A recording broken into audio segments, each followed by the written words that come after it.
Hello everyone.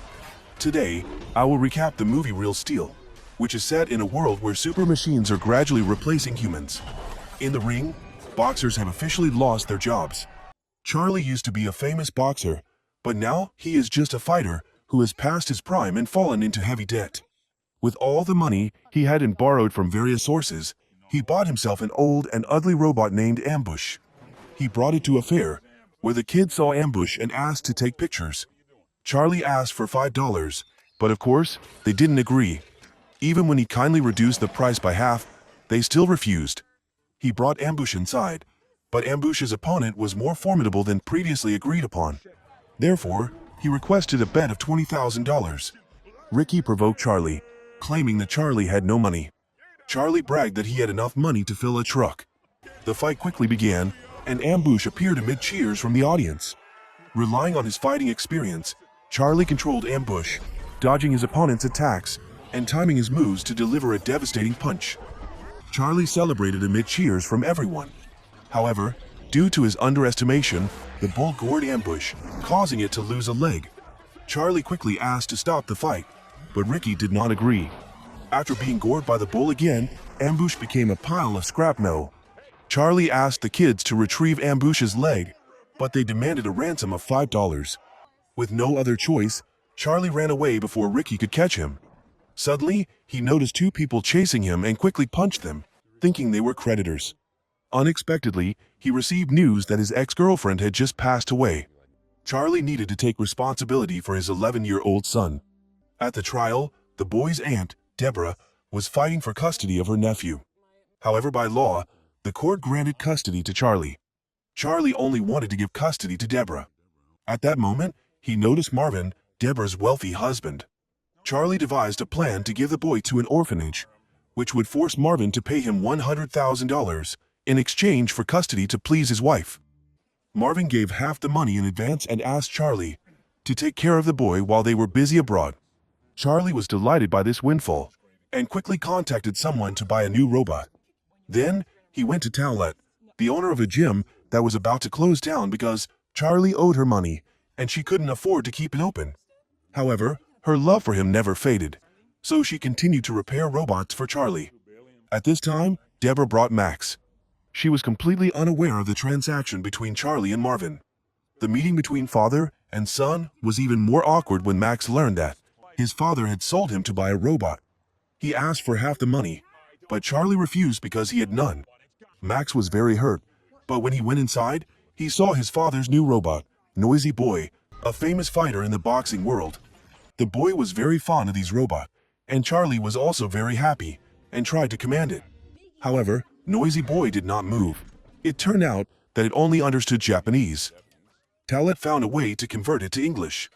Noisy Boy had a control panel with preset moves. Both hoped it would do something. Charlie brought it to the car, but Max took the key, setting the condition that he would go with him. The two went to Finn's underground arena. Charlie was complacent, officially skipping the smaller tournaments and declaring war on Midas, the champion robot here, despite Max's advice to take it step by step. Midas was known as the Pain Machine. After the introduction, the two were brought into the arena. Noisy Boy started strong, throwing his opponent to the ground. Midas stood up again and was hit hard, but the fun didn't last long. When Noisy Boy was about to finish Midas off, he counterattacked, hitting Noisy Boy in the stomach. Charlie was so surprised that he didn't know what to do. He didn't even understand what the commands on the control panel meant. Finally, Noisy Boy's arm was cut off by Midas. Midas grabbed its remaining arm and punched it repeatedly in the head. Eventually, Noisy Boy couldn't take it anymore and met a tragic end. Charlie was extremely disappointed that the robot, which had once been worth a lot of money, was now just a pile of scrap metal. Max was equally dissatisfied with his father, believing that he acted without thinking, and was heartless for being willing to throw away things he didn't need.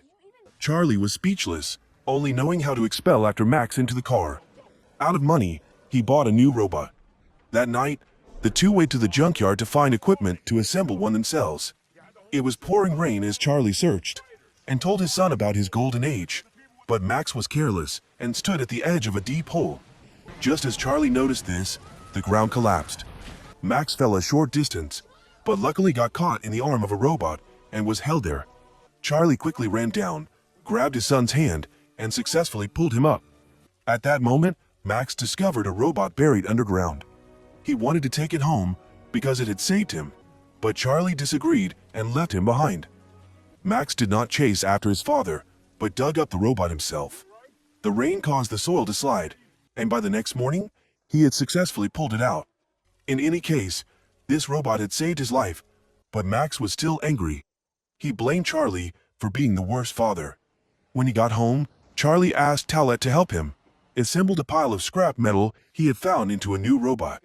However, she had had enough of his nonsense and declared that she would earn money to maintain the gym herself. Charlie gradually began to understand the issue but still ignored it. He asked her to help him examine the robot that Max had brought home. Talat replaced the battery and connected it to an old control panel.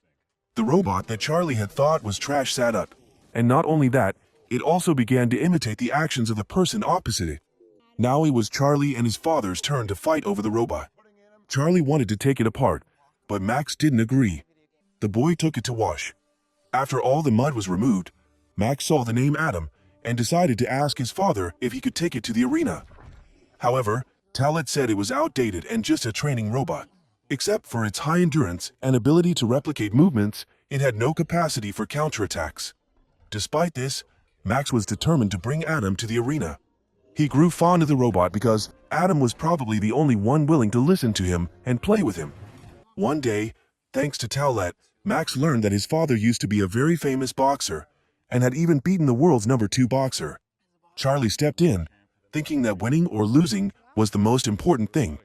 At the same time, he said goodbye to Talat to avoid implicating her any further, then continued to drive around in his car. The two of them went to the international arena, and Charlie asked Finn to help him borrow money to repair the robot. However, as an unknown person with no guarantees, he was refused.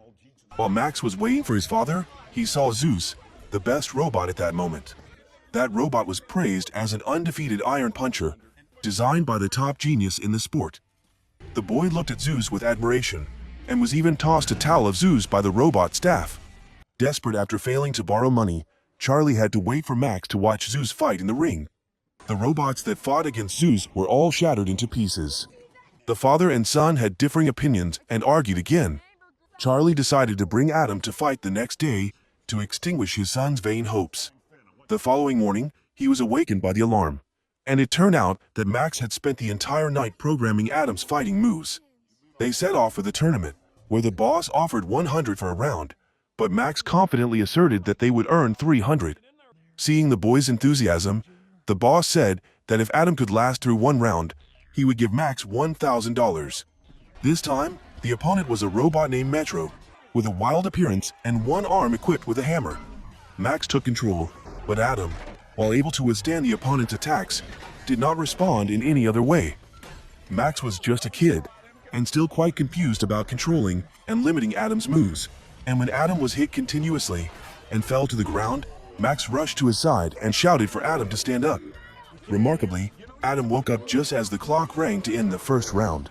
Charlie could not believe it and jumped up in surprise. The boss turned around and, instead of paying, doubled the prize for the second round. Who would have thought that right at the start, Max would control Adam to throw a powerful hook at the opponent's throat? Metro short-circuited, emitting smoke, causing it to punch itself and fall to the ground. In Adam's first appearance, Charlie received his first $2,000. Someone else came to challenge him to another match for $7,000. Back home, Max continued to research and install a voice recognition device from 2 old robots for Adam. Through this device, Max hoped that Adam would be able to perform moves as he wanted. The boy was happy and even danced hip-hop with Adam. Max also convinced his father to teach Adam martial arts, but Charlie refused. Instead, Charlie advised Max to let Adam perform a dance at the opening of the next match to attract the audience. Max made a condition that if Charlie taught Adam martial arts, he would let Adam dance, and Charlie agreed. In the end, Charlie used his boxing talent to teach Adam the most effective defense and attack moves. Soon it was Saturday, and Max brought Adam to the ring, where he also performed a dance that excited the audience. After that, Adam continuously won one match after another. News about this new robot quickly spread throughout the newspapers and radio stations. Charlie also sent money to Talat to pay off her debt, and repay her kindness. Soon, the World Robot Association came and invited Adam to participate in this season. Charlie couldn't believe it. His dream was so close. He was both happy and scared, while the boy calmly renovated Adam. At this time, the two suddenly received an invitation to Zeus's room. Sitting there was its owner, Farah, a beautiful and ambitious woman. She offered to buy Adam to use as a target robot for Zeus at a sky-high price of $200,000. Charlie, of course, wanted to sell it right away, but Max disagreed, saying that Adam was not an object but his best friend. Charlie chased after his son, trying to persuade Max, but to no avail. Very quickly, the match began, attracting the attention of millions of viewers across the country. Adam's opponent stepped onto the stage first. Twin was truly formidable, with two heads that doubled its vision and a team of professional controllers. All moves and movements were analyzed by a computer. Adam stepped out, performing vibrant dances from Max. Adam's team consisted of only father and son. Charlie controlled Adam while Max prayed. At first, the opponent only launched simple attacks, which Adam easily dodged and counterattacked. But that seemed to be a way to probe Adam's strength. Soon, Twin increased its speed and changed its attack angle continuously. Charlie couldn't react in time, causing Adam to be hit without missing a single blow. After a while, Charlie finally discovered Twin's weakness. Every time it swings its arm, it needs time to prepare for the next strike. Charlie controlled Adam to attack Twin's shoulder repeatedly, limiting the opponent's movements at close range. Adam punched the opponent's head repeatedly, causing a serious system error and completely disabling Twin's ability to fight. The way Twin collapsed into a pile of metal made everyone excited. They rushed into the ring. In less than 2 minutes, Adam quickly became a phenomenon. Max excitedly rushed into the ring, grabbed the referee's microphone, and sent a message to Farah. Max said that instead of using money to manipulate others, she should accept Adam's challenge, confident that Adam would defeat Zeus. After that, Max enthusiastically stirred up the crowd in the ring. Both father and son received their first amount of prize money and planned to go out to celebrate, but their plan was interrupted by the creditor Ricky at the beginning of the film. Even though Charlie promised to pay back both the principal and interest, Ricky was still not satisfied. Charlie quickly punched one of them and then dragged Max to run, but before they could get far, they were caught. The whole group beat Charlie up and even pushed Max down. Charlie fought back, but they robbed him of all their prize money. That night, Charlie realized that he was a bad guy who did not deserve to be a good father.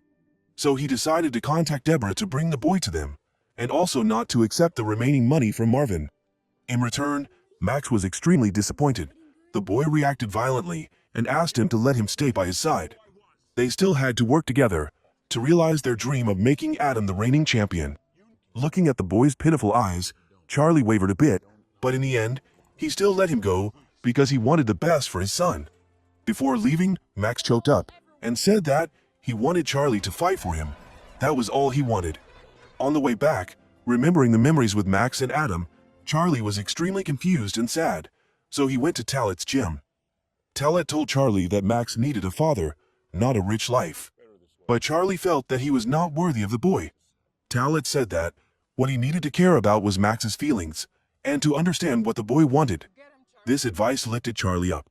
He hugged her, thanked her, and immediately went to find Max.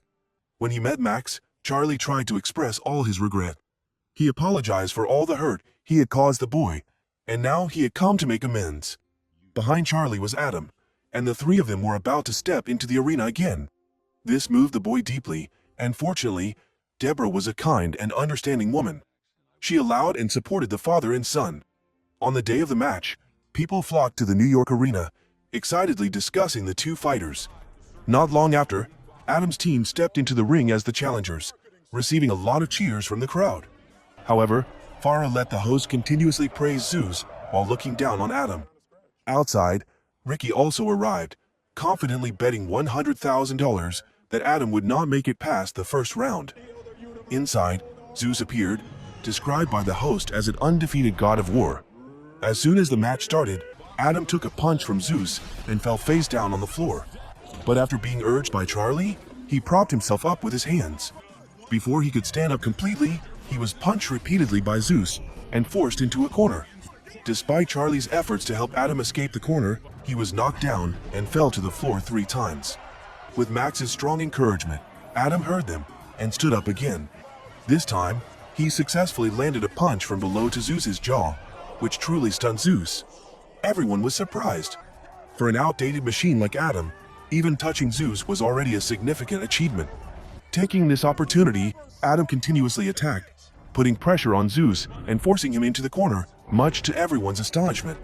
However, Zeus quickly reversed the situation, forcing Adam into the corner and launching a series of punches with both hands.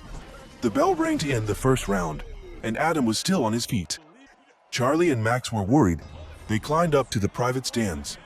Ricky panics and tries to run away, but fails because Finn said someone to monitor everything first. Charlie and Max quickly replaced the battery and reconnected Adam before the second round started. It seemed that Farah realized the danger, as they both whispered something ambiguous to each other. In the second round, Zeus threw Adam around like a can, but Adam responded with a series of punches to Zeus's face. And the new round began. Zeus's attacks dented Adam's chest, but he was still able to counterattack. He was knocked down, but managed to stand up again. In the middle of the fourth round, Zeus began to unleash his death blow, focusing on Adam's head, causing his voice recognition device to malfunction. Adam could not hear Charlie at all. Max suggested switching to simulation mode, with Charlie helping him in this final round. Charlie initially wanted to refuse, but once again surrendered to his son's earnest gaze. In the match, Adam returned the favor, landing several blows on Zeus. Everyone quickly realized that it was simulating Charlie. However, Adam was still cornered while Zeus kept hitting him. He could only use both hands to block his head. Machido urged the Zeus controller to try to defeat Adam as quickly as possible. Machido thought they had a sure win, but unexpectedly fell into Charlie's trap. Charlie just wanted to make Zeus use up all his energy, so he gradually slowed down. Finally, with the cheers of the entire arena, Adam punched Zeus, causing him to fall backward. Machido panicked and quickly turned on the simulation mode, hoping to save the situation. But it was all in vain, because fighting a promising fighter like Charlie was like throwing eggs at a rock. He seemed to see himself in the stands. For the first time, the boy saw his father so majestic. The joy was so overwhelming that Max burst into tears. He wished he could be by his father's side sooner, but it didn't matter because he had already witnessed that day. After many extremely fierce blows, Charlie finally delivered the decisive blow. Using all his strength, he knocked down Zeus, although Zeus still stood up before the final bell rang. The match was a draw, and the judges still decided that Zeus had won. This made the entire arena dissatisfied, but they also understood the reason behind this result. Although they had won the championship, they could only leave in disgrace. While Adam was recognized as the champion in everyone's hearts, the father and son hugged each other, held Adam's hand, and burst into joy at their victory. The movie ended here. Real Steel is a very meaningful film, showing us how influential faith and hope can be. Never give up on your dreams. Everyone deserves a chance to correct their mistakes. Sometimes life will crush you in its own way, but only you can accept defeat or stand up bravely. Adam, despite being just a mindless robot, but seems to be able to feel human emotions. Adam is also Max's savior, so no matter how much anyone offers to buy him, Max still decides not to betray the savior who saved his life. He believes that Adam is a very special robot. Thank you for your support. If you find this interesting, please give me a like and leave a comment about the movie. Also, please subscribe to the channel to follow my latest movie summaries. See you again.